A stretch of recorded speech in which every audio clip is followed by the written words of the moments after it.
This story begins in Ireland. It's the tale of an Irish monk who travelled across the sea to the west coast of Scotland to join a monastery on the small island of Iona. It was this monastery that King Oswald contacted and asked them to send someone to teach the Northumbrian people about Christianity. The person they sent was Aidan.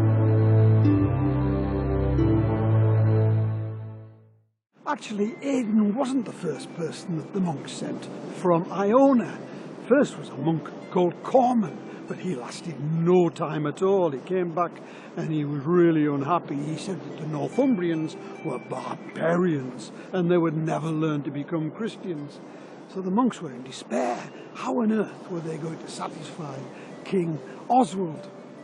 And then one of them said, Corman, could you not have been a bit more gentle? And all of the others looked at each other and they came to the same conclusion.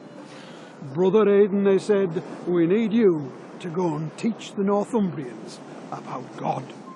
Aidan was a really good choice because he was kind and gentle with the Northumbrians. So King Oswald told him that he could have some land to build a monastery, and he chose an island which was cut off by the sea twice a day. When the tide went out, the monks could walk across these sands to the mainland in order to teach people about God. And when the sea came back in again, they could be on their own to work and to pray. You can still visit the island by walking across this causeway, though nowadays you're much more likely to cross it by car rather than on foot.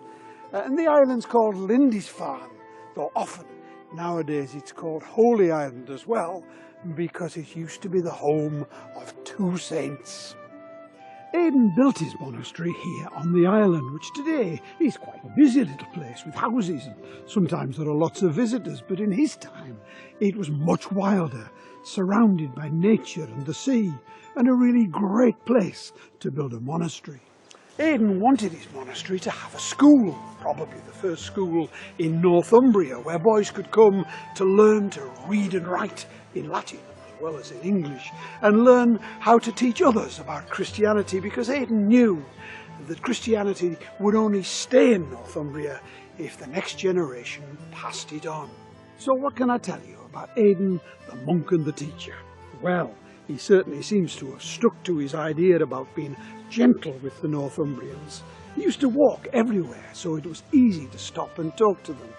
And he came across as somebody who was ordinary, not somebody who was too important. And he always thought about people. There's a lovely story about him giving away a horse to a beggar. I should probably mention that it wasn't his horse, it belonged to the king, and there was a bit of bother when the king found out, but Aidan might have been gentle, but he was still tough enough to stand up to kings, and he soon put this king in his place about the horse.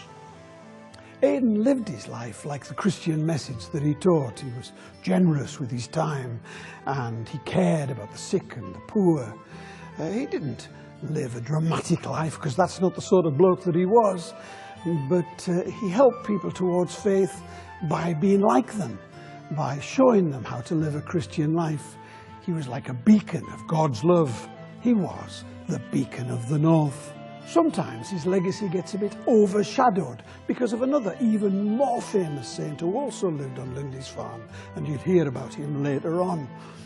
But it's important to remember that it was Aidan who first introduced Christianity into this region. In fact, the north of England as a whole and much of the Midlands was first converted to Christianity by monks from Lindisfarne, and lots of them would have been taught by Aidan himself.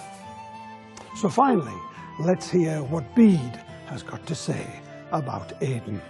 Aidan was not angry or greedy. He hated pride. He was a man of peace and love, purity and humility. Aidan spent time studying the Bible and praying, and he comforted the sick and protected the poor.